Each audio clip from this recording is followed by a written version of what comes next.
Hey, what's going on, guys? My name, of course, is Nine Toes, and welcome to the Battlefield 4 beta demo.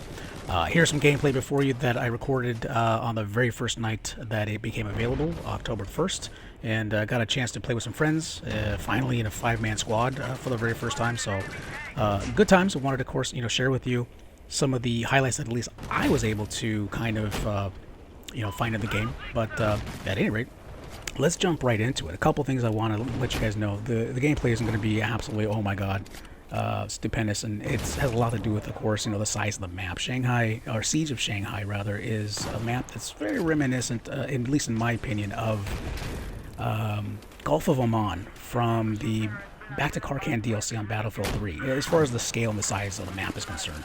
At least that's my opinion.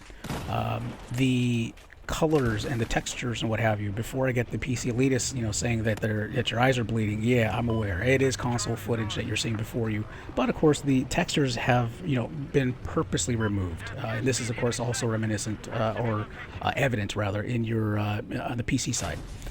So your Origin download is also going to have the same textures and what have you. And it's really more to gauge, I want to say, the balancing of like weapons and vehicles and what have you, because we are having a chance to play with tanks and scout choppers and one of the other little armored van things that are reminiscent from Armored Kill DLC in Battlefield 3.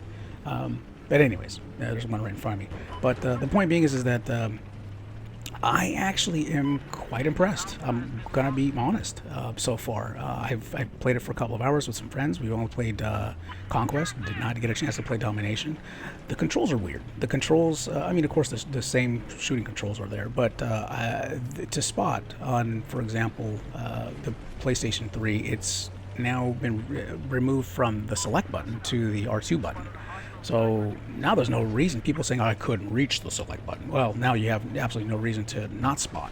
And spotting has become extremely critical, more so than ever, than in my opinion, any other Battlefield game that I think that we have played ever before.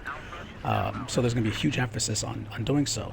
But the controls on vehicles are also weird, but they just take time to kind of adjust and get used to. I think that if you were an animal with, let's say, for example, a scout chopper in Battlefield 3, once you kind of get over that little learning curve, you're going to dominate.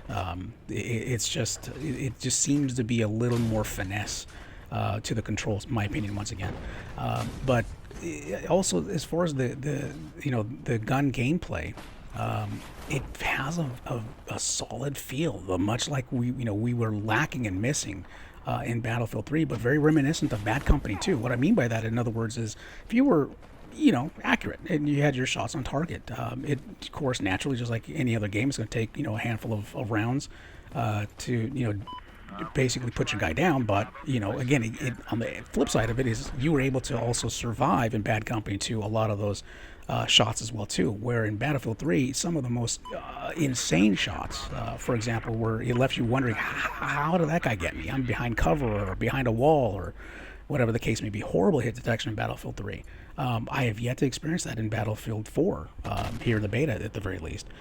So for example, my deaths definitely weren't like, oh, that's bullshit. I have yet to actually experience that. Again, that's just me speaking. So but I like a lot of the little implementation that they've done with the gameplay dynamic from Battlefield Bad Company 2 to Battlefield 3. With the of course we can see the graphics are going to get even better when the game obviously ships, but kind of the best of both worlds is what I'm trying to say, essentially, without really kind of digging any further into it. But I'm really enjoying it, to be quite frank. And again, if you have had a chance to pick it up yourself and play it, you'll see that it's a good-sized map. I think it's got a little something for everybody, even, of course, for the bush camping monsters. You got a little something for everybody. So, but have you tried it? Have you picked it up? Are you a premium member? Let me know down below, obviously, what you think. If you have not tried it, I've never played a Battlefield game ever, you'll actually have your opportunity to in a handful of days. I want to say this coming Thursday or Friday, you'll be able to download it and try it as well too. But other than that, guys, that's really all I had to share with you. Just again, kind of more opinions and what have you. But let me know what you think. I'd be really curious as to know, what we would, want to see in future videos, especially with Battlefield 4 now coming out. So anyways, guys, take care, and we'll see you on the battlefield.